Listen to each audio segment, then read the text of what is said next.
ముఖ్యమంత్రి రేవంత్ రెడ్డి ఎన్నికల సమయంలో ఇచ్చిన హామీలను అమలు చేయడంలో పూర్తిగా వైఫల్యం చెందడం జరిగిందని దీనికి నిరసనగా బుధవారం బీజేవైఎం ఆధ్వర్యంలో ఇళ్లంతకుంట మండల కేంద్రంలో ముఖ్యమంత్రి రేవంత్ రెడ్డి దిష్టిబొమ్మ దగ్ధం చేయడం జరిగింది.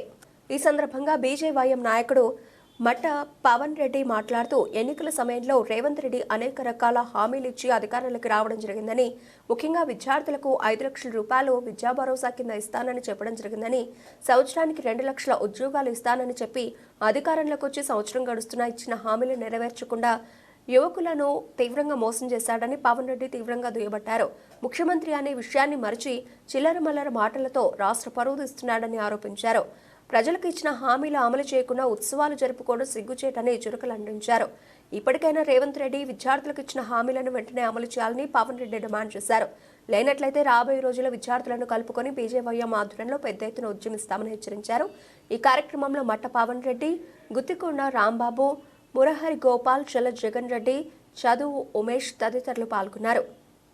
కాంగ్రెస్ పార్టీ ప్రభుత్వం ఏర్పడి సంవత్సరకాలం గడిచిన సందర్భంగా కాంగ్రెస్ పార్టీ ఇచ్చిన 6 గ్యారంటీలు మరియు 66 హామీలను నెరవేర్చడంలో పూర్తిగా వైఫల్యం పొందిందని ఇల్లందుకుంట బీజేవైఎం భారతీయ జనతా యువమోర్చా మండల శాఖ తరఫున ముఖ్యమంత్రి రేవంత్ రెడ్డి గారి దిష్టిబొమ్మ దానం చేయడం జరిగింది.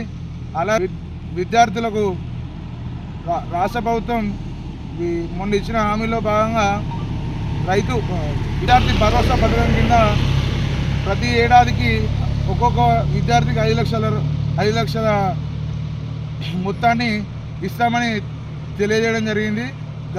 గడిచిన ఏడాది సంవత్సరంలో ఏ విద్యార్థికి ఆ 5 లక్షల విద్యా రుణం విద్యా భరోసా పథకం విద్యా భరోసా కార్డు అందిందని ఇల్లందుకుంట మండల భారతీయ జనతా యువమోర్చా తరఫున ప్రశ్నిస్తున్నాము. అలాగే గడిచిన సంవత్సరంలో ప్రతి ఏడాదికి 2 లక్షల కొత్తగా నోటిఫికేషన్లు ఏర్పాటు చేస్తానని హామీ ఇచ్చి గత ప్రభుత్వం విడుదల చేసిన నోటిఫికేషన్లకు నియామక పత్రాలు జారీ చేస్తూ మేము ఇస్తున్నామన్నట్టు ప్రచారం చేసుకుంటుంది. రాష్ట్ర ప్రభుత్వం కూడా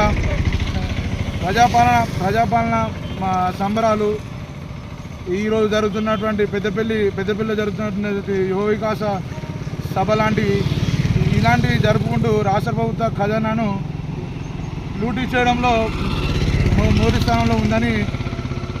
స్థానంలో ఉందని మేము బాధపడుతున్నాము.